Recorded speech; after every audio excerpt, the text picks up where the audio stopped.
سوال جواب ہوتے ہیں، اور جب اس سے وہاں پر سوال جواب ہوتے ہیں تو اگر ایمان والا ہے اور جواب دے دیا تو سبحان اللہ وہی جگہ اس کے لیے مثل جنت بنا دی جاتی ہے، اور کافر ہے جواب نہ دے سکا تو وہی جگہ اس کے لیے مثل جہنم بنا دی جاتی ہے۔ یہاں تک فرمایا گیا کہ اگر کسی کو شیر کھا جائے، اگر کسی کو شیر کھا جائے تو حضرات نکیرین شیر کے پیٹ میں جا کر اس سے سوال جواب ہوتے ہیں، سوال کے جواب دینے پر شیر کا پیٹ اس کے لیے مثل جنت بن جاتا ہے، اور جواب نہ دینے پر شیر کا پیٹ اس کے لیے مثل جہنم بن جاتا ہے۔ یعنی یہ معاملات سب کے ساتھ ہونے، چاہے قبر میں ہو یا پھر کہیں پر بھی وہ رہے۔ بہرحال قبر میں میت کو دفنانا یہ فرض کفایہ ہے، میت کو دفن کرنا، وہاں پر اس کی تدفین کرنا فرض کفایہ ہے۔ فرض کفایہ اس کی تعریف کیا ہے؟ ہم اس سے پہلے کئی مرتبہ اسے سماعت کر چکے ہیں کہ چند لوگوں نے مل کر یہ کام کر لیا تو پوری بستی سے اس کا فرض ادا ہو گیا، اور کسی نے بھی نہ کیا تو سب گناہگار ہوں گے، سب سے سوال جب سب سے اس کے متعلق پوچھا جائے گا، سب کی پکڑ ہوگی۔ تو فرض کفایہ یہ یعنی دفنانا فرض کفایہ ہے، اور یہ کرنا مکروہ ہے، یہ جائز نہیں ہے کہ کسی جگہ پر بٹھا دیا جائے یا کھڑا کر دیا جائے اور چاروں طرف سے دیواریں بنا کر اس میں اسے چن دیا جائے، تو اسے شریعت مطہرہ نے منع کیا۔ بہرحال یہ ہمارے یہاں پر ہوتا بھی نہیں ہے۔ جس جگہ پر بندے کا انتقال ہوا اسی جگہ اس کی قبر بنانا یہ بھی مکروہ ہے، اس سے بھی منع کیا گیا۔ یہ حضرات انبیاء کرام علیہ السلام کے لیے خاص رائے کہ جس جگہ پر انتقال ہوا اسی جگہ پر قبر بنایا جائے، یہ انبیاء کے لیے خاص رائے۔ عام مسلمانوں کے لیے مسلمانوں کے قبرستان میں دفن کیا جائے جس طریقے سے اور لوگوں کو دفن کیا جاتا ہے۔ اب قبر کیسی ہونی چاہیے؟ تو قبر کی دو قسمیں بتائی گئی، ایک لحد اور ایک صندوق۔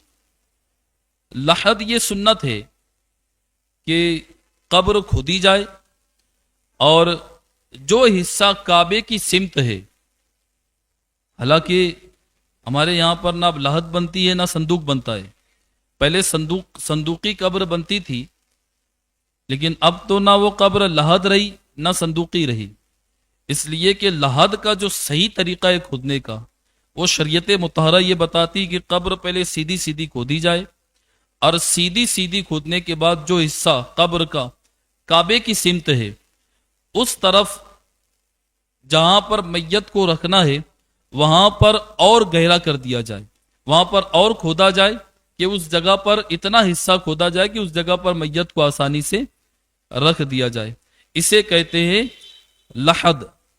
یہ قبر کی پہلی قسم، اور یہ سنت ہے، یہ سنت ہے۔ دوسری صندوقی، عام طور پر پہلے جو کھودی جاتی تھی کہ سیدھا سیدھا کھود کر سائڈ سے تھوڑا سا گہرا کر کے اس پر برگا وغیرہ لکڑی وغیرہ پٹری وغیرہ ہم بچھاتے تھے، تو یہ صندوقی قبر ہے۔ قبر کتنی گہری ہونی چاہیے اور کتنی لمبی چوڑی ہونی چاہیے؟ تو اس کے متعلق فرمایا گیا کہ انسان کا قد جتنا لمبا ہے اتنی لمبی قبر ہو، اور انسان کا قد جتنا لمبا ہے اس کا آدھا چوڑی ہو، یعنی جتنی لمبی رہے گی اس کی آدھی قبر چوڑی کھودی جائے گی۔ اور گہری کے متعلق تین باتیں آئی ہے، ایک یہ کہ کمر تک گہری کی جائے، دوسری یہ کہ جتنا لمبا جسم ہے اتنی قبر گہری کی جائے، اور تیسری یہ جو متوسط ہے یعنی دونوں کے درمیان ہے کہ سینے تک گہری کر دی جائے، اور بہتر یہ ہے کہ جتنا لمبا جسم ہے اتنی لمبی قبر کھودی جائے، بہتر یہ ہے۔ بہرحال کمر تک بھی گہری کھودے تب بھی چل جائے گا، اور پورا جسم جتنا لمبا ہے اتنی گہری کر دی گئی تو یہ تو بہتر ہے، سینے تک بھی کر دیا گیا تو اس میں بھی کوئی حرج نہیں، جیسے آسانی ہو ویسے لحد قبر کھودنے میں اس بات کا خیال رکھنا ہے کہ زمین نرم نہ ہو، یعنی تر نہ ہو، پانی کی وجہ سے زمین نمی نہ ہو زمین میں۔ اگر پانی کی وجہ سے زمین میں نمی ہے تو بہتر یہ ہے کہ صندوقی قبر ہی کھودی جائے، اس لیے کہ اسے کھودنے کا طریقہ جو ہے لحد کا، ایک طرف سے وہ سیدھا رہے اور ایک طرف سے کراس رہے، ترچھا رہے۔ تو ترچھا کراس کھودنے میں نقصان یہ ہو سکتا ہے کہ وہ قبر ڈھل سکتی ہے۔ تو اسی لیے بہتر یہ ہے کہ اگر ایسی جگہ ہے تو بہتر یہ ہے کہ صندوقی قبر کھود کر دفن کر دیا جائے۔ تابوت میں میت کو رکھ کر دفنانا یہ بھی مکروہ ہے، اسلام میں شریعت مطہرہ نے اسے ناپسند کیا ہے، مکروہ کہا ہے۔ اگر جہاں پر قبر کھودی گئی وہاں پر نمی ہے، پانی کی وجہ سے گیلا پن ہے، تو اب صندوق میں قبر کو میت کو رکھ کر دفنانا اس میں کوئی حرج نہیں ہے۔ لیکن صندوق میں کب میت کو رکھ کر دفنا رہے ہیں تو اس کے متعلق کچھ باتیں بتائی گئی کہ کس طریقے سے دفنانا ہے۔ جس صندوق میں میت کو رکھ کر دفنانا ہے اس میں پہلے مٹی ڈال دی جائے، سائیڈ سے دونوں طرف سے کچی اینٹیں لگا دی جائے، دونوں طرف سے جو کچی اینٹیں ہوتی ہے اسے لگا دیا جائے، اور اوپر کے حصے میں مٹی کی لپائی کر دی جائے۔ یہ باہر سے نہیں ہو رہا ہے بلکہ یہ اندر سے ہو رہا ہے، یعنی اندر سے صندوق کو مثل لحد بنانا ہے، مثل قبر بنانا ہے، وہ لکڑی کا نہ رہے بلکہ اس طریقے سے مٹی لگا دے کہ وہ اندر سے بھی پورا مٹی کا ہو جائے، مثل لحد ہو جائے۔ یہ جو کچی اینٹیں بتائی گئی ہے، کچی اینٹیں لگانا، پکی اینٹ لگانے اس لیے منع کیا گیا، اور قبر کے اندر بھی جو حصہ میت کے جتنا قریب ہے اس حصے میں پکی اینٹیں لگانا یہ مکروہ کہا گیا، منع کیا گیا۔ اس کی وجہ یہ ہے کہ پکی اینٹیں آگ سے پکائی جاتی ہے، اور آگ سے جو چیزیں پکائی جاتی ہے، جن چیزوں کا کام آگ سے ہوتا ہے، قبر میں اسے لانا، اسے رکھنا اس سے سختی سے منع کیا گیا ہے۔ تو اگر صندوق میں دفن کرنے کی نوبت آئی جاتی ہے تو صندوق کو پہلے اس طریقے سے تیار کیا جائے، اس کے بعد صندوق میں دفن کیا جائے، وہ بھی اس وقت جب قبر میں نمی ہو، پانی کی تری وغیرہ ہو، تب صندوق میں دفنانا یہ شریعت مطہرہ نے اس کی اجازت دی، ورنہ مکروہ کہا گیا ہے۔ اللہ تبارک و تعالی ہم سب کو دین سیکھ کر اس پر عمل کرنے اور اسے دوسروں تک پہنچانے کی توفیق عطا فرمائے۔ السلام علیکم ورحمۃ اللہ وبرکاتہ۔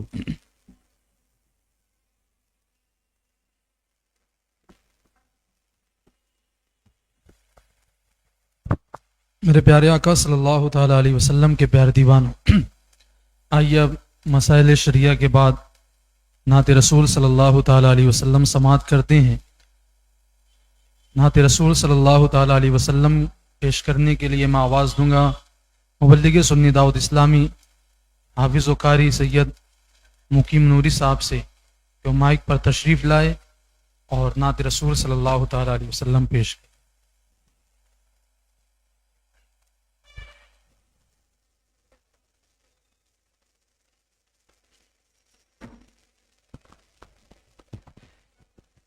السلام علیکم ورحمۃ اللہ تعالی وبرکاتہ۔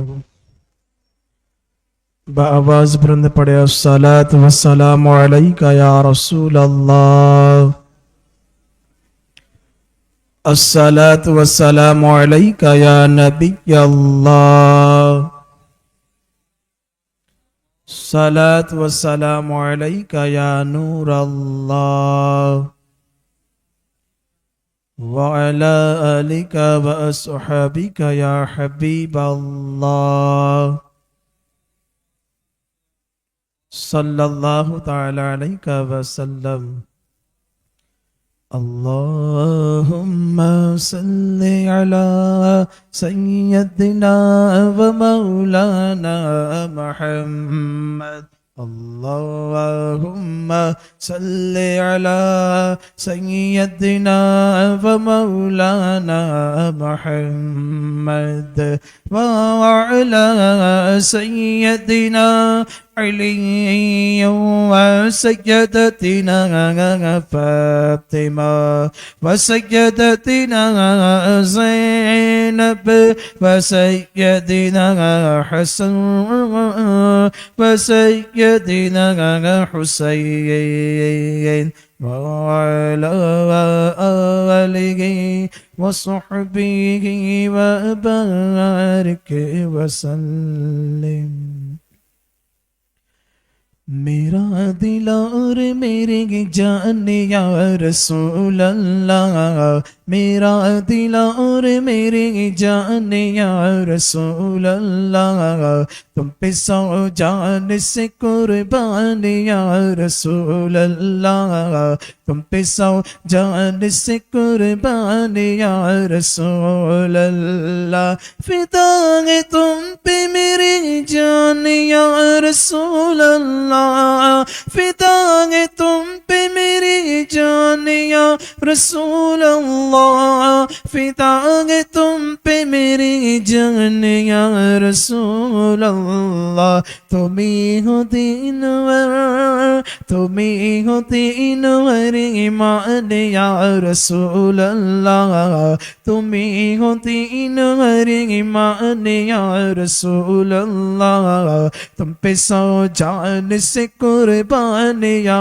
رسول اللہ، تم پہ سو جان سے قربان یا رسول اللہ، میری مجال ہے کیا میں تمہاری نعت لکھوں، میری مجال ہے کیا میں تمہاری نعت لکھوں، میری مجال ہے کیا میں تمہاری نعت لکھوں، تمہاری نعت ہے، تمہاری نعت ہے قرآن یا رسول اللہ، تمہاری نعت ہے قرآن یا رسول اللہ، تم پہ سو جان سے قربان یا رسول اللہ، تم پہ سو جان سے قربان یا رسول اللہ، تمہاری نعت کے صدقے میں سرور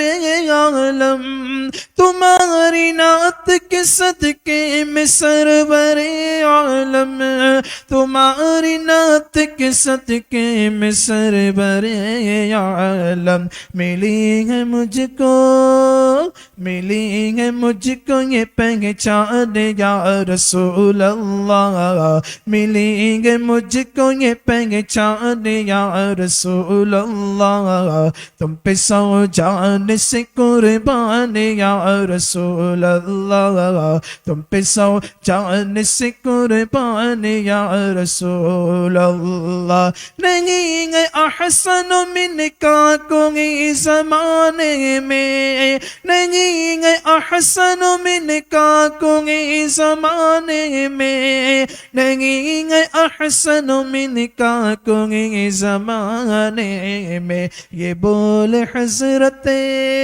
یہ بول حضرت حسان یا رسول اللہ، یہ بول حضرت حسان یا رسول اللہ، تم پہ سو جان سے قربان یا رسول اللہ، تم پہ سو جان سے قربان یا رسول اللہ، بلا لو جلد مدینے میں دل تڑپتا ہے، بلا لو جلد مدینے میں دل تڑپتا ہے، بلا لو جلد مدینے میں دل تڑپتا ہے، مدینہ دیکھ لے، مدینہ دیکھ لے رضوان یا رسول اللہ، مدینہ دیکھ لے رضوان یا رسول اللہ، تم پہ سو جان سے قربان یا رسول اللہ، تم پہ سو جان سے قربان یا رسول اللہ، میرا دل اور میری جان یا یا رسول اللہ، میرا دل اور میری جان یا رسول اللہ، تم پہ سو جان سے قربان یا رسول اللہ، تم پہ سو جان سے قربان یا رسول اللہ۔ ان کی جان میں جمع کے، ان کی جان میں جمع کے، شیشہ گئے بدن میرا، ان کی بند مٹھی میں، ان کی بند مٹھی میں، سارا باک پن میرا، عاشق نبی ہوں میں، وارث علی ہوں میں، بولو نا عاشق نبی ہوں میں، وارث علی ہوں میں لہو نہ پائے گا، میں لہو نہ پائے گا، حشر تک کفن میرا، کفن میرا میں لہو نہ پائے گا، حشر تک کفن میرا۔ زمین میلی نہیں ہوتی، زمن میلا نہیں ہوتا، محمد کے غلاموں کا کفن میلا نہیں ہوتا، خدا کے فضل سے ہم پر گئے سایہ غوث اعظم کا، ہمیں دونوں جگہ میں گئے سہارا غوث اعظم کا، مرید لا تخف کہہ کر تسلی دی غلاموں کو،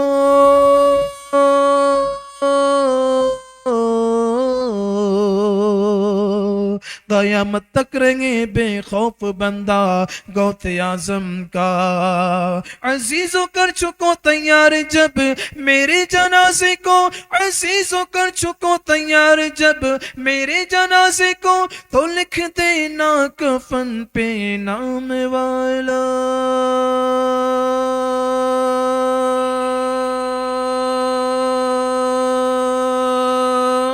غوث اعظم کا پھر میں لہو نہ پائے گا، میں لہو نہ پائے گا، حشر تک کفن میرا، کفن میرا میں لہو نہ پائے گا، حشر تک کفن میرا، عاشق نبی ہوں میں، وارث علی ہوں میں، سب بولو نا، ہوں میں وارث علی ہوں میں لہو نہ پائے گا، سب مل کے بولو میں لہو نہ پائے گا، حشر تک کفن میرا، کفن میرا میں لہو نہ پائے گا، حشر تک کفن میرا، عرض گنگ بھی میرے خطوں جمن میرا، عرض گنگ بھی میرے خطوں جمن میرا، میں غلام خواجہ ہوں، میں غلام خواجہ ہوں، ہند ہے وطن میرا، وطن میرا میں غلام خواجہ ہوں، ہند ہند ہے وطن میرا گلشن مدینہ سے نظم مجھ کو نسبت ہے گلشن مدینہ سے نظم مجھ کو نسبت ہے ایک ایک کلی میری کلی میری ایک ایک کلی میری گل میرا چمن میرا میں غلام خواجہ ہوں میں غلام خواجہ ہوں ہند ہے وطن میرا ہند ہے وطن میرا ہند ہے وطن میرا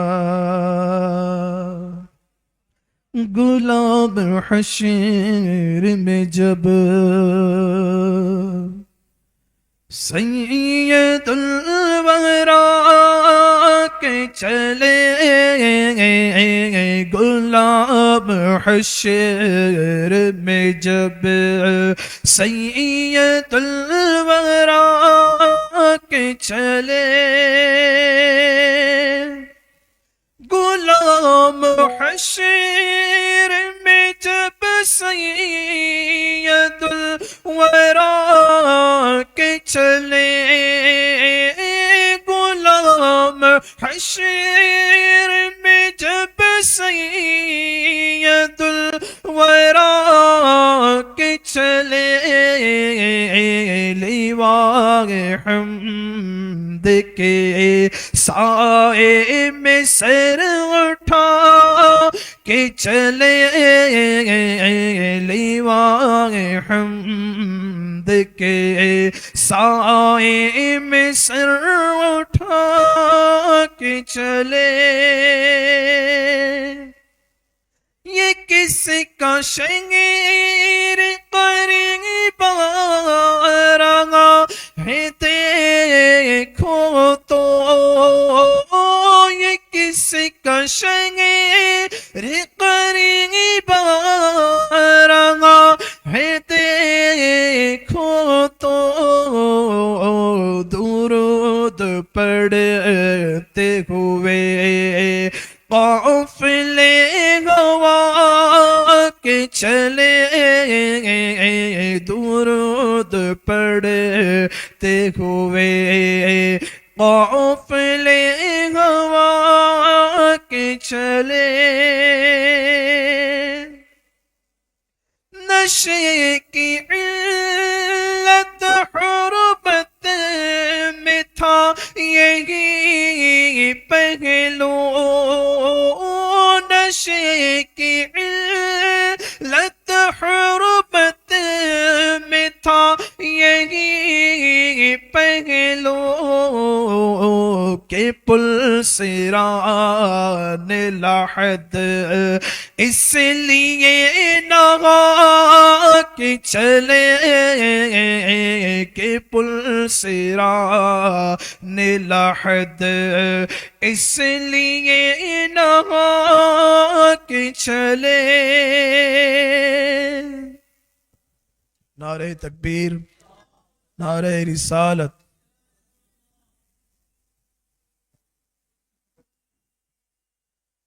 نظر بعالم پاکیزگی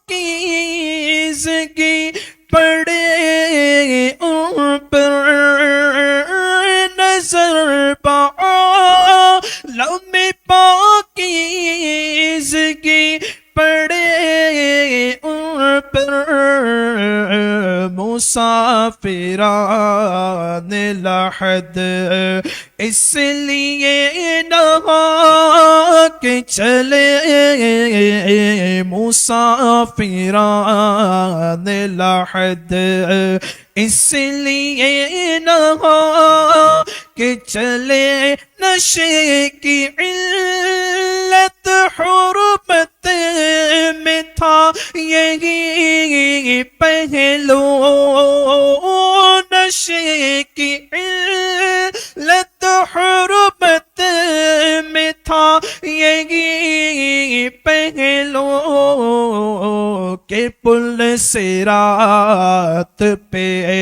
مومن نہ لڑکھڑا کہ چلے کہ پل صراط پہ مومن نہ لڑکھڑا کہ چلے جناب آمینہ اٹھی بلائے لینے کو جناب آمینہ اٹھی بلائے لینے کو وہ تاج سر پہ شفاعت کا جب سجا کے چلے وہ تاج سر پہ شفاعت کا جب سجا کے چلے نصیروں کے سوا کون گئے رسول نصیروں کے سوا کون گئے رسول نصیروں کے سوا کون گئے رسول جو بخشوانے پہ آئے تو بخشوا کہ چلے لیوائے حمد کے سائے میں سر اٹھا کے چلے. السلام علیکم ورحمۃ اللہ تعالی.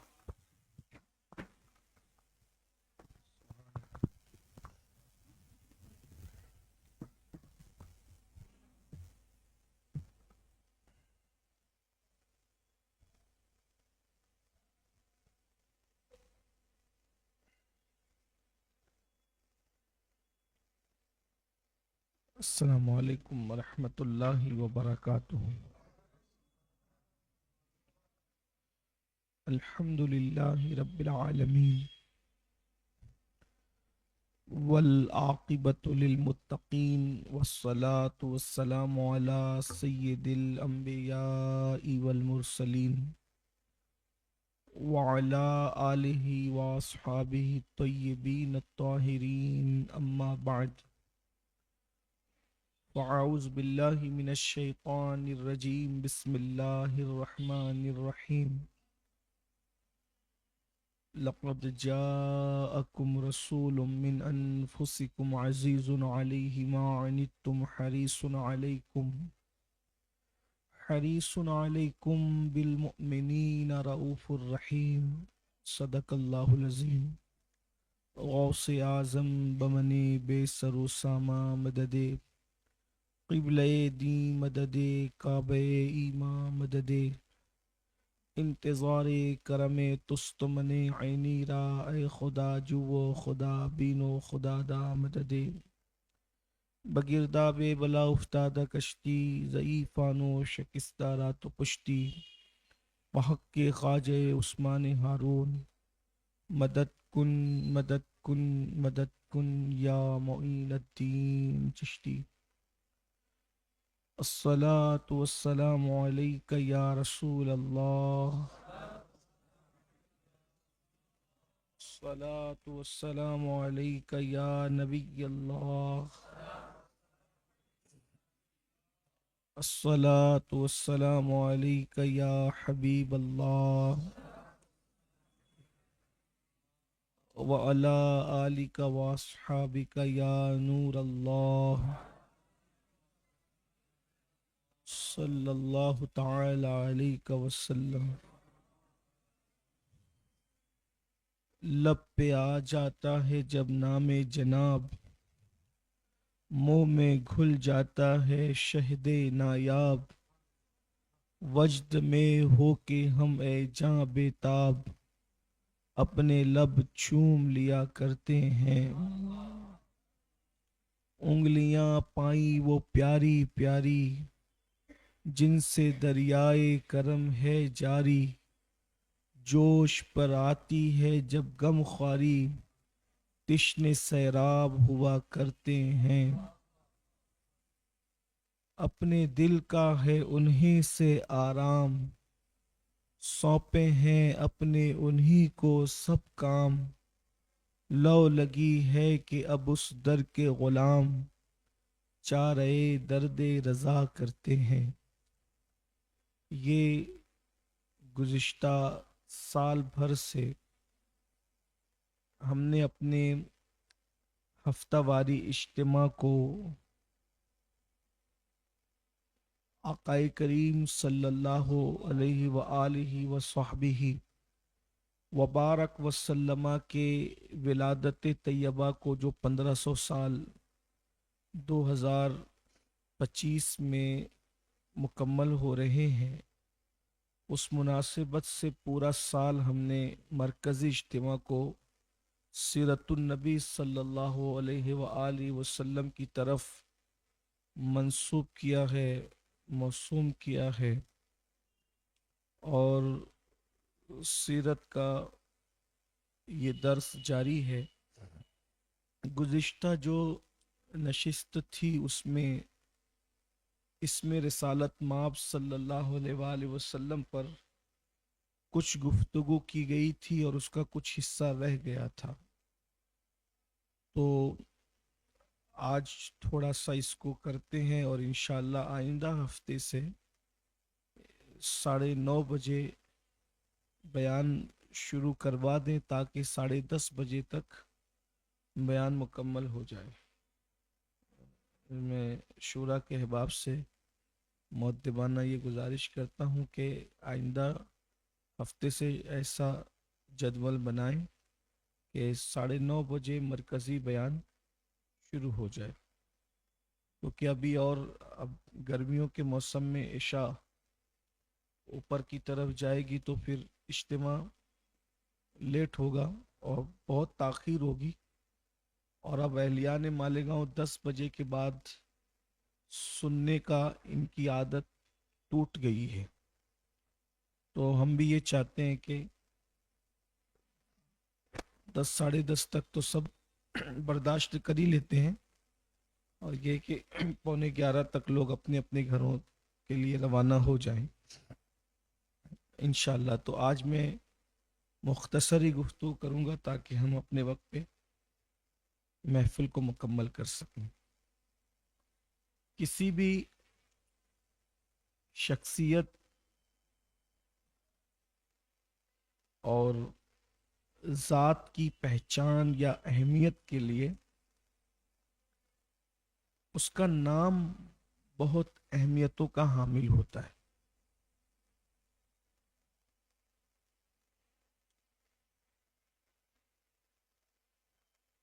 بہت سے ایسے لوگ ہوتے ہیں کہ ذات الگ ہوتی ہے اور نام ان کا الگ ہوتا ہے، اس لیے کہ جب نام رکھا جاتا ہے تو اس وقت لوگوں کو پتہ نہیں رہتا ہے کہ یہ آگے چل کے اس نے کیا بننا ہے، کیا ہونا ہے۔ جیسے ایک بندہ بڑا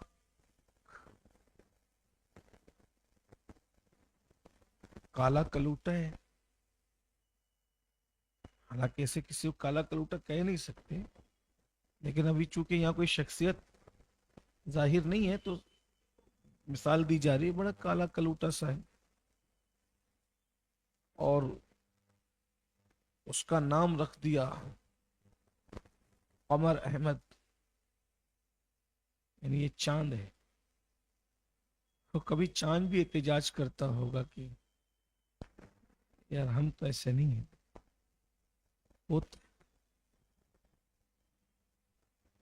جس کو الف با نہیں آتا اس کا نام رکھ دیا امام الدین، پوری زندگی کچھ پڑھا ہی نہیں، یہ امام الدین ہے، ایسا ہوتا ہے۔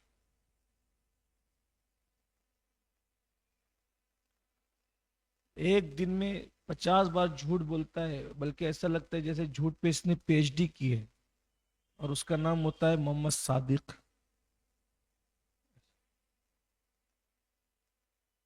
یعنی بچپنے میں نام رکھے جاتے ہیں، اچھا یہ بھی ہے کہ نام جو ہوتے ہیں اس کا اثر شخصیت پر پڑتا ہے، نام میں تاثیر ہوتی ہے، اس کا انکار نہیں کیا جا سکتا کہ نام میں تاثیر ہوتی ہے۔ اس لیے ہمیں بھی چاہیے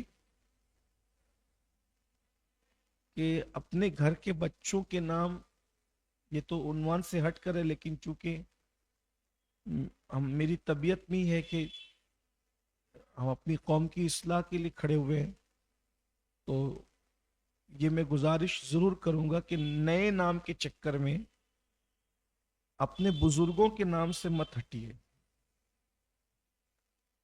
یہ نوشین اور خدا جانے کیا کیا، پھر اب نام لوں گا تو پھر رکھے ہوئے نام پھر لوگ اس کا مذاق اڑاتے ہیں، تو میں نہیں کرتا۔ عجیب و غریب نام ہے،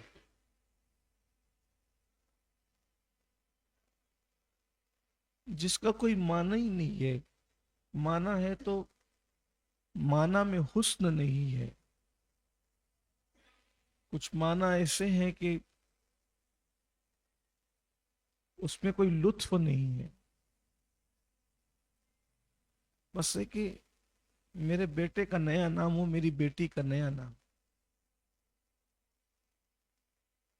کسی کا نام پارس بھی رکھ دیتے ہیں، بس نیا نام۔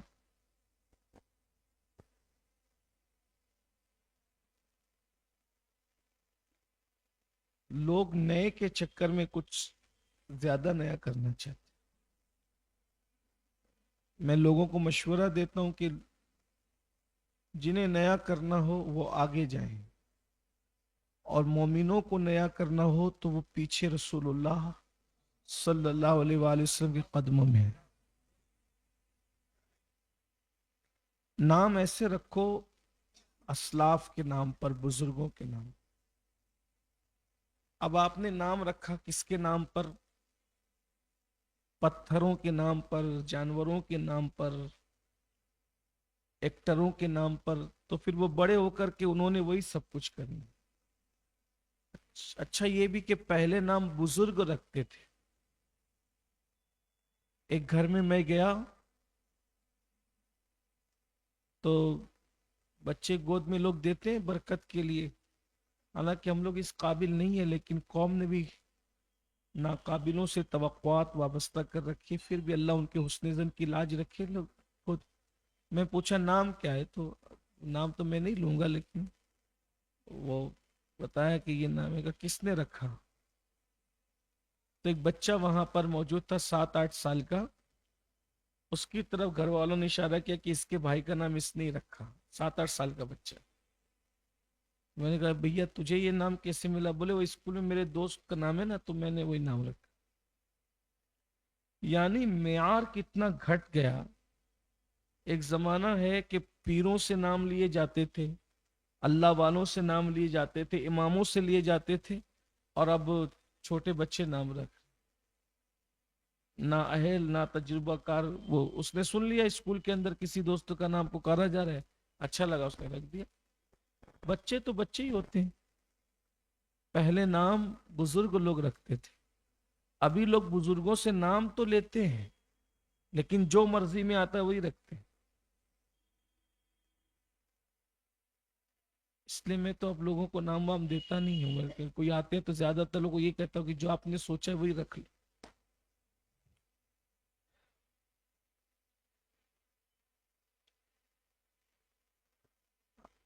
ہمارے آقا صلی اللہ علیہ وآلہ وسلم کا نام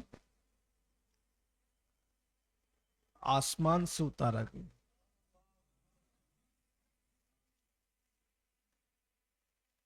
حضور اکرم صلی اللہ علیہ وآلہ وسلم پر تو وحی کا نزول ہوتا تھا، تو حضور کے گھر میں جو نام ہوئے وہ برذریعہ وحی آئے۔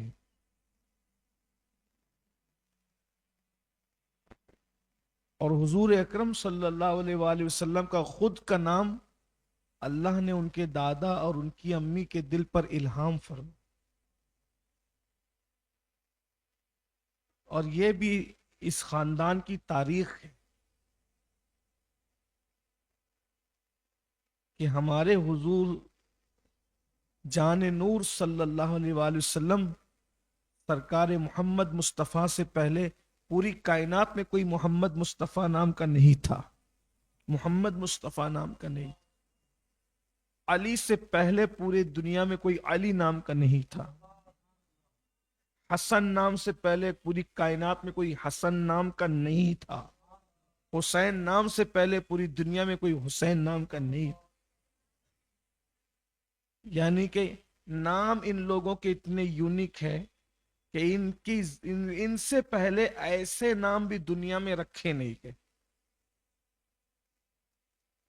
اس سے حضرت عبد المطلب اور سرکار آمینہ کی عظمت بھی پتہ چلتی ہے. کیونکہ اللہ جو نام رکھوانا چاہ رہا ہے وہ اللہ تبارک و تعالیٰ ان کے دل پر الہام کر رہا ہے. تو کیا اللہ کا الہام کافروں کے دل پر بھی ہوتا ہے؟ کیا قدرت کافروں کے دل پر بھی الہام کرتی؟ ارے کافروں کے اندر تو شیطان وسوسے پیدا کرتا ہے، بلکہ وہ تو مومنوں کے دل بھی پیدا کرتا ہے. لیکن الہام جو ہوتا ہے وہ چنندہ بندوں کے دل پہ، وہی صرف نبیوں پر آتی ہے اور الہام اہل اللہ پر. تو جب اللہ نے چاہا کہ میرے محبوب کا نام محمد ہو صلی اللہ علیہ وسلم تو انہیں خواب بھی دکھائے گئے اور ان کے دل پر الہام بھی کیا گیا. اور جب الہام کیا گیا تو میرے آقا صلی اللہ علیہ وآلہ وسلم کا اسم مبارک، حضور کا جو اصل نام ہے، ذاتی نام، وہ محمد رکھا گیا. اور تفصیل اس کی یہ ہے کہ وہ زمین پر محمد نام اور آسمانوں پر احمد نام. اور حضور اکرم صلی اللہ علیہ وآلہ وسلم کے دیگر اسما جو الگ الگ ہیں ان کی تعداد بعض لوگ کہتے ہیں 100 ہے، بعض لوگ کہتے ہیں 1000 ہے، بعض لوگ کہتے ہیں 3000 ہے، اور بعض صوفیہ تو اس کو لاکھوں تک القاب اور آداب اور جو چیز ہے اس کی تفصیلات بیان کرتے ہیں. تو حضور اکرم صلی اللہ علیہ وآلہ وسلم کا جو اسم شریف ہے محمد صلی اللہ علیہ وآلہ وسلم، یہ نام حضور علیہ السلام کا رکھا گیا. آقائے کریم صلی اللہ علیہ وآلہ وسلم کے نام میں اسم مبارک پر آگے گفتگو کرنے سے پہلے یہ بھی بتا دوں کہ نام بھی رکھا گیا اور حضور اکرم صلی اللہ علیہ وآلہ وسلم کا عقیقہ بھی کروایا گیا. یعنی حضور علیہ السلام کے دادا جان سرکار عبد المطلب، انہوں نے حضور اکرم صلی اللہ علیہ وآلہ وسلم کا ولیمہ جو عقیقہ بھی فرمایا. عقیقہ حضور علیہ السلام کا فرمایا. اس سے پتہ چلا کہ آقائے کریم صلی اللہ علیہ وآلہ وسلم کا عقیقہ ہوا تھا. اور پھر بعد میں حضور علیہ السلام نے بھی عقیقے کو جاری رکھا اور عقیقہ سنت ہے. ہمارے ہاں یہ ہے کہ جب بچے پیدا ہوتے ہیں تب مٹھائیاں بانٹتے ہیں لیکن عقیقہ نہیں کرتے. بچوں کی پیدائش پر جو مٹھائیاں بٹتی ہے وہ ہزاروں روپے کی بٹتی ہیں. مٹھائیاں بانٹیں گے، عقیقہ نہیں کریں گے. حالانکہ میری اپنی چھوٹی سی معلومات میں بچوں کی پیدائش پر اس طرح کی مٹھائی بانٹنا کوئی سنت نہیں ہے، عقیقہ سنت ہے. جو سنت نہیں ہے وہ کرتے ہیں اور جو سنت ہے وہ نہیں کرتے. اور مٹھائیاں بانٹنے میں کوئی بھلائی اس اعتبار سے نہیں ہے بچے کے لیے کہ بچے کو کوئی بھلائی پہنچے. اگر کوئی مٹھائی بانٹتا ہے تو میں اس کو کوئی ناجائز و حرام نہیں کہہ رہا ہوں، لیکن مجھے تکلیف اس بات پر ہے کہ مٹھائی بانٹنے میں جو رقم خرچ ہو رہی ہے، اگر آپ عقیقہ نہیں کر رہے ہو تو یہ کرنا چاہیے کہ آپ کو مٹھائی کی بجائے عقیقہ کرنا چاہیے کہ ایک سنت پر عمل ہو جائے، اس میں بچے کا بھلا بھی ہے. اللہ کے رسول علیہ الصلوۃ والتسلیم فرماتے ہیں کہ جانور کا گوشت بچے کے گوشت، جانور کی ہڈی بچے کی ہڈی کا لیے کفارہ ہو جاتی، اس کی جان کی حفاظت ہوتی ہے. عقیقے کی برکت یہ کہ اس کی ہڈیوں کے بدلے میں اس کی ہڈیاں محفوظ ہو جاتی ہے، اس کے گوشت کے بدلے میں اس کا گوشت محفوظ ہو جاتا ہے، اس کے خون کے بدلے میں اس کا خون محفوظ ہو جاتا ہے. تو حضور علیہ السلام، اب آپ سے پوچھتا ہوں،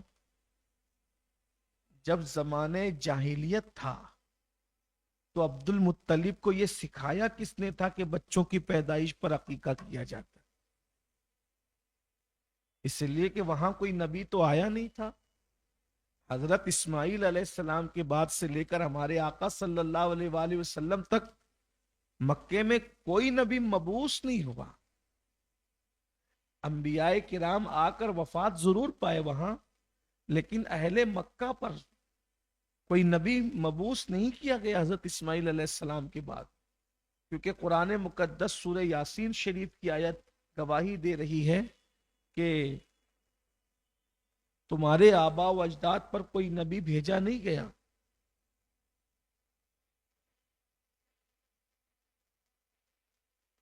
تمہارے آبا و اجداد پر کوئی نبی بھیجا نہیں گیا.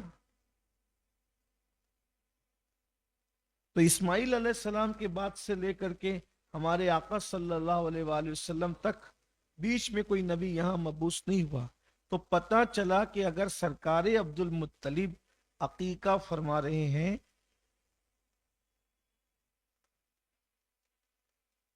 تو حضرت عبد المطلب دین ابراہیمی پر موجود تھے، ورنہ وہاں کا دستور تو یہ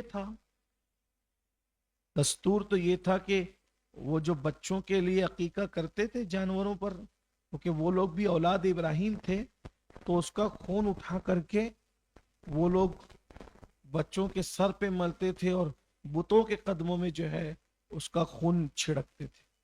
لیکن سرکار عبد المطلب نے ایسا کچھ بھی نہیں کیا. اس کا مطلب رسول اللہ صلی اللہ علیہ وآلہ وسلم کے خاندان میں کچھ لوگ ایسے ضرور تھے جو دین فطرت پر موجود،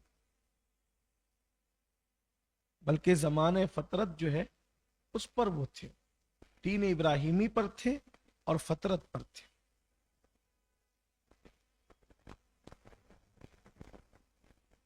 تو عقیقہ بھی ہو گیا، اس میں مبارک بھی رکھ دیا گیا. اب آگے کی جو داستان ہے وہ ہم شروع کریں گے، لیکن اس سے پہلے میں یہ چاہتا ہوں کہ کچھ نام محمد صلی اللہ علیہ وآلہ وسلم کی اثرات، تاثیر اور اس کی کچھ برکتیں پیش کریں. پھر اسی طرف آتے ہیں کہ یہ جو بیٹوں کے نام میں نئے نام کے چکر میں جو الٹے سلٹے نام رکھے جا رہے ہیں اس سے ہم نکلیں اور انبیاء، اولیاء، اصحاب، ان کے اسماء پر، ناموں پر اپنے بچوں کے نام رکھیں.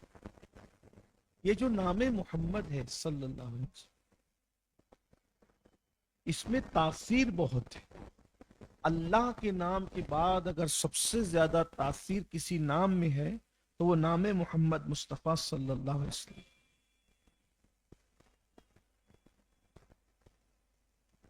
اس نام کا اثر یہ ہے کہ اگر مصیبت میں اس نام کو پڑھا جائے، حضور اکرم صلی اللہ علیہ وسلم کے اسم شریف کو اگر مصیبت میں پڑھا جائے تو مصیبتیں ختم ہو جائیں، بلائیں دور ہو جائیں.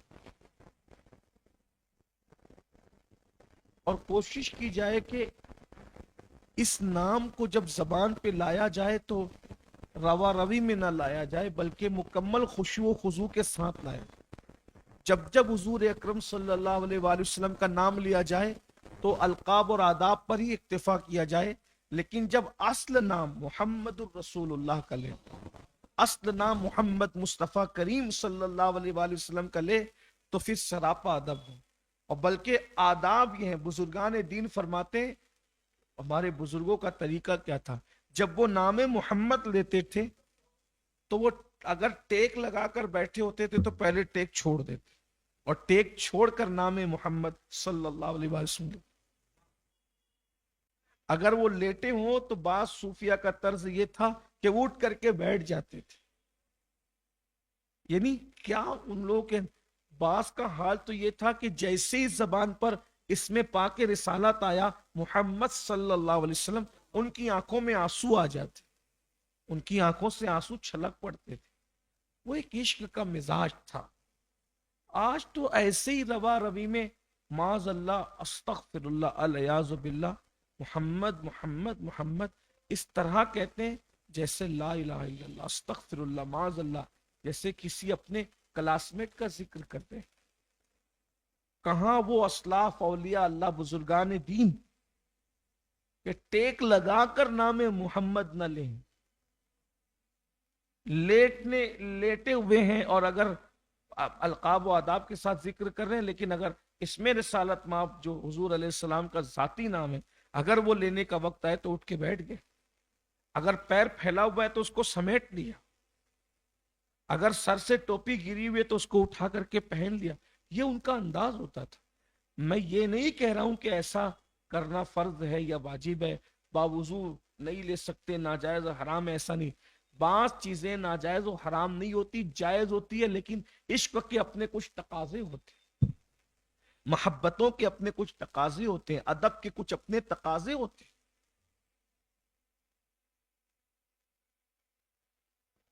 اور جو جتنا ادب کرے گا اہل اللہ کا، اللہ تبارک و تعالیٰ ان کو اتنا نوازے۔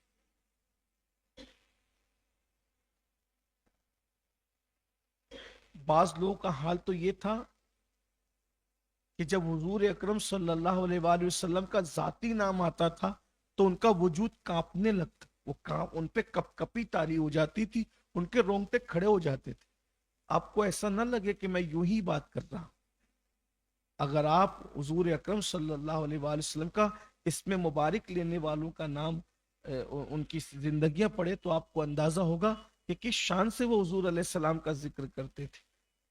ابھی یہ جو 100 سال سے جو بر صغیر میں جو مختلف نئے قسم کے لوگ پیدا ہوئے، نئے نظریات، نئے عقائد کے، نئی فکر کے، اور یہ جو 1857 کے بعد انگریزوں نے اپنے ہم خیال لوگوں کو ہمارے اندر پیدا کیا ہے، ان لوگوں نے دوسری چیزوں پہ محنت تو کی لیکن ادب کا خاتمہ کر دیا۔ بے ادبی کی شروعات ہوئی، پھر آگے بڑھتے آج حالات یہ ہوئے ہیں کہ آپ دیکھیے یوٹیوب پر بیٹھے ہوئے نابالغ محققین کو کہ اب تو ان کے نزدیک کوئی چیز رہی ہی نہیں گئی۔ روایات اور بزرگان دین اور اسلاف اور صوفیہ، ان کے اقوال احوال اور ان کا طرز زندگی کوئی معنی ہی نہیں رکھتا۔ ان کو ایسا لگتا ہے یہ تو بس یہی لوگ ہیں، یہ جو کر رہے ہیں، جو بول رہے ہیں، اس کے پیچھے کچھ ہے ہی نہیں۔ یہ تو صوفیہ لوگ ہیں، تو فقیر لوگ ہیں، یہ تو غوث و خواجہ لوگ ہیں، اور مذاق اڑایا جا رہا ہے۔ میں سمجھتا ہوں کہ بر صغیر ہند و پاک میں اگر اللہ کا دین محفوظ ہے تو اس میں انہی صوفیہ اور اہل اللہ کا سب سے بڑا ہاتھ ہے۔ اگر یہ نہ ہوتے تو آج ہمارے پاس دین اس شکل میں موجود ہی نہ ہوتا۔ جب ہم کہتے ہیں کہ یہ فلاں بزرگ نے نام محمد لیتے وقت وجود کانپ گیا، رونگٹے کھڑے ہو گئے، یہ کون لوگ ہیں، ان کی کیا حیثیت ہے، ہم ان کو کیسے آئیڈیل مانیں؟ ارے اللہ کے بندے، اگر ان کو آئیڈیل نہیں مانتا تو پھر انعمت علیہم کا مطلب کیا ہے؟ اللہ تبارک و تعالیٰ نے یہ نہیں فرمایا کہ میرا راستہ، بلکہ کیا فرمایا؟ صراط مستقیم میرا راستہ، حالانکہ صراط مستقیم اسی کا راستہ ہے۔ سورہ فاتحہ میں یہ نہیں فرمایا کہ صراط مستقیم قرآن کا راستہ ہے، حالانکہ صراط مستقیم قرآن ہی کا راستہ ہے۔ اللہ نے سورہ فاتحہ میں یہ نہیں فرمایا کہ صراط مستقیم حدیث کا راستہ ہے، حالانکہ صراط مستقیم حدیث ہی کا راستہ ہے۔ لیکن قرآن کہہ دیا جاتا، حدیث کہہ دی جاتی، اللہ ڈائریکٹ میرا راستہ کہتا، تو فیصلہ کس طریقے سے کیا جاتا؟ کیونکہ ہر بندہ قرآن و حدیث کا دعوے دار ہے، اللہ والا ہونے کا دعوے دار ہے، لیکن اللہ کی حکمتیں اس نے کہا انعمت علیہم، میرا راستہ وہ ہے جو میرے انعام یافتہ بندوں کا راستہ ہے۔ بندوں کو اللہ رب العزت نے دلیل بنائی، انعام یافتہ بندے، اور پھر اس کی تشریح آگے کر دی گئی، انعم اللہ علیہم من النبیین والصدیقین والشہداء والصالحین۔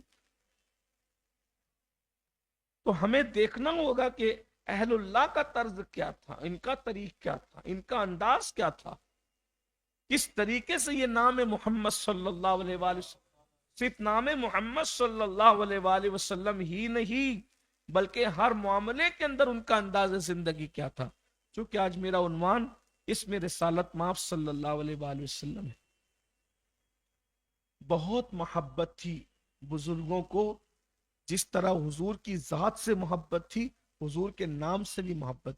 پوری کتابیں لکھی ہے لوگوں نے حضور علیہ السلام کے اسم پاک پر، اور حضور اکرم صلی اللہ علیہ وآلہ وسلم سے اتنا پیار تھا، بچوں کے نام رکھے تو حضور ہی کی نسبت سے رکھے. کیونکہ حضور علیہ السلام کا نام محمد بھی ہے، احمد بھی ہے، حامد بھی ہے، محمود بھی ہے، عاشر بھی ہے، طیب بھی ہے، طاہر بھی ہے، عاقب بھی ہے، قاسم نعمت بھی ہے، صاحب البراق بھی ہے، صاحب القضیب بھی ہے، اور صاحب لواء الحمد بھی ہے.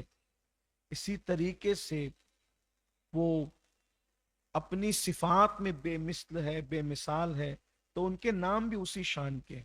آقا کریم صلی اللہ علیہ وسلم کے اسما صادق ہے، امین ہے. آقا کریم صلی اللہ علیہ وسلم کی یہ اسما، حضور علیہ السلام کے یہ نام ہے.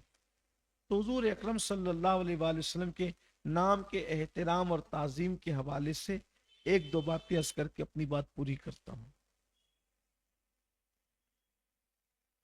بزرگوں کا یہ طریق تھا کہ کوئی مرتا تھا تو اس کے سینے پر انگلی سے نام محمد اس لیے لکھتے تھے تاکہ اس کے سینے پر انگلی کے اشارے سے حضور کا نام لکھیں گے تو یہ عذاب قبر سے محفوظ ہو جائے.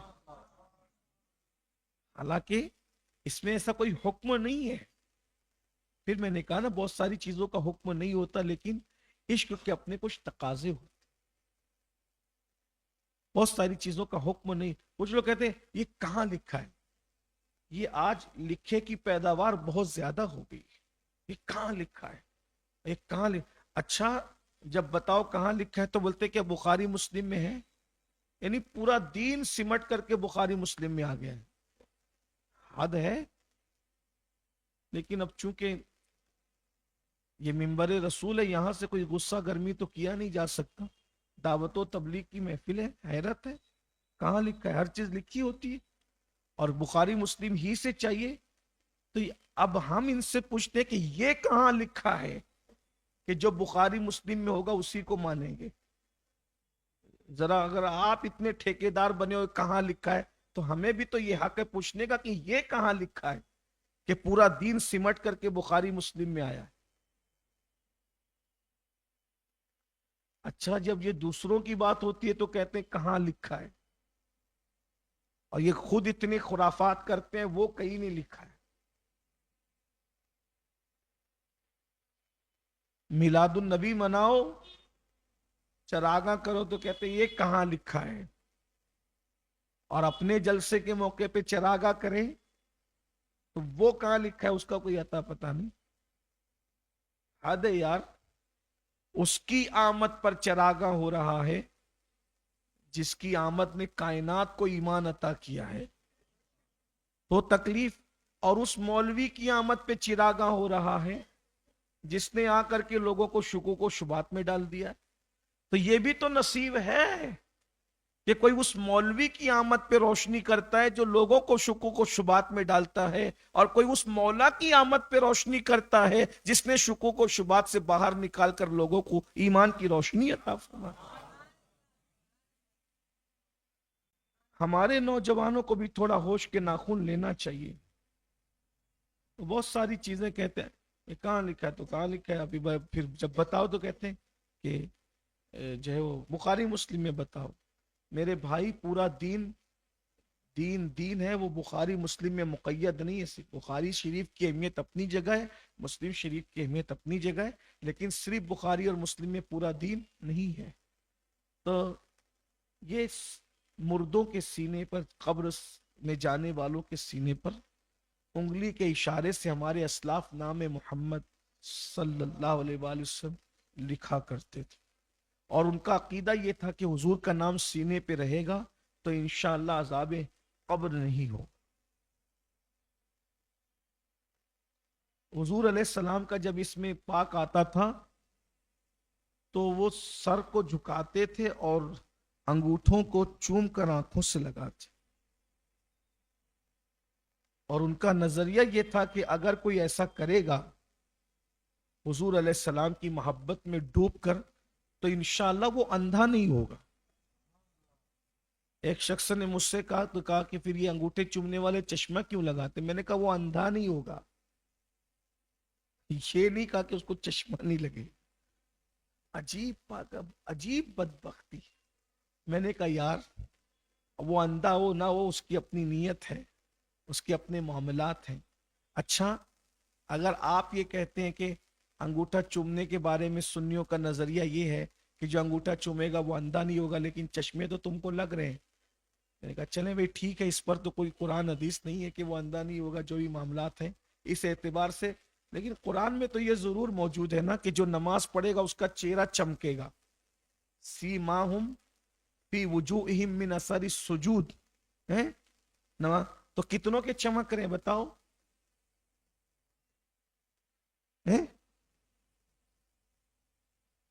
پانچوں وقت کی پڑھتے ہیں پھر بھی تو بہتوں کے چہرے پر پھٹکار برستی ہے، تو کیا قرآن کا حکم غلط ہو گیا؟ نماز کی تاثیر ختم ہو گئی؟ اس کا بھی مذاق اڑاؤ گے؟ عجیب بات ہے، ہر چیز کا مذاق مذاق مذاق، دین کو بھی مذاق بنا لیا۔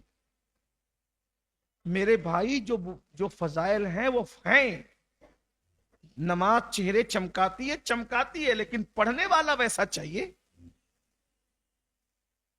پڑھنے والا ابو بکر صدیق ہو تو بالکل نماز چہرے چمکاتی ہے، اور پڑھنے والا ابن ابی ہو تو چمکایا، وہ پڑھا تو اس نے بھی نا، بلکہ بہت تو ایسے ہیں کہ پڑھ کے بھی جائیں گے۔ فرمایا فویل للمصلین، خرابی ہے ان نمازیوں کے بھی، بے نمازیوں کے لیے، نمازیوں کے لیے۔ کن کے لیے؟ ہم عن صلاتہم ساہون، جو اپنی نمازوں سے بھولے بیٹھے، الذین ہم یراؤن، دکھاوا کرتے۔ قرآن کہہ رہا ہے نماز کی اپنی تاثیر ہے، اور نماز قرآن کہتا ہے ان الصلاۃ تنہا عن الفحشاء والمنکر، کہ بے شک نماز ہر برائی سے روک لیتی ہے۔ تو اگر نماز پڑھنے والا برائی سے نہیں رک رہا ہے تو کیا معاذ اللہ قرآن کی اس آیت کا مذاق اڑایا جائے گا؟ اس میں معاذ اللہ کوئی شک کیا جائے گا؟ قرآن، نماز کی اپنی تاثیر ہے، قرآن صحیح کہہ رہا ہے، لیکن نماز پڑھنے والا ویسا چاہیے نا کہ وہ نماز جیسا اس کا حق ہے اس کے مطابق پڑھے گا، اس کی نماز اس کو برائیوں سے روک لے گی۔ اگر اس کی نماز اس کو برائیوں سے نہیں روک رہی ہے تو اس کا مطلب کہیں نہ کہیں اس کی نیت میں، اس کی نماز میں کہیں نہ کہیں کوئی کوتاہی ہے۔ اللہ کا فرمان سچ ہے، نماز کی تاثیر بھی سچ ہے۔ تو کہا کہ انگوٹھا چومنے سے کوئی اندھا نہیں ہوتا، تو سنیوں کو چشمے کیوں لگتے ہیں؟ میں کہا لو بھائی، ہر چیز کا مذاق کیوں اڑانا ہے؟ دین کو مذاق ہی بنانا ہے؟ تو پھر تو معاذ اللہ ایسے تو قرآن کی آیتیں بھی محفوظ نہیں رہے گی۔ مگر دیکھا یہ گیا ہے کہ جو حسن عقیدت کے ساتھ انگوٹھے چومتے ہیں وہ کبھی اندھے نہیں ہوتے، اور اگر کوئی ہو بھی گیا ہو تو اس کا یہ مطلب نہیں ہے کہ اس میں حسن عقیدت نہ تھی یا حسن نیت نہ تھی۔ کبھی کبھی ایسا ہوتا ہے کہ سب کچھ ہونے کے بعد بھی قدرت کے اپنے فیصلے ہوتے ہیں، اس لیے کہ تدبیر پر ہمیشہ تقدیر غالب آتی ہے۔ اور یہ بھی آپ سے کہہ دوں، اخیر عمر میں نابینا ہو جانا یہ کوئی گناہ کی سزا نہیں ہوتی، یہ ضروری نہیں ہے کہ جرائم ہی ہوتے ہیں۔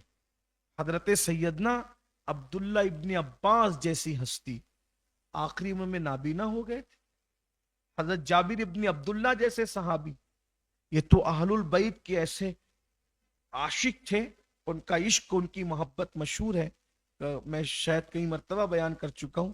آخر عمر میں یہ بھی نابینا ہو گئے تھے، اور بھی کئی صحابہ آخر عمر میں ان کی بینائی چلی گئی۔ تو ایسا نہیں ہوتا۔ بہرحال بلکہ اللہ اکبر، سیدنا یعقوب علیہ السلام جیسے پیغمبر یوسف علیہ السلام کی محبت میں روتے روتے آپ کی آنکھیں سفید ہو گئی۔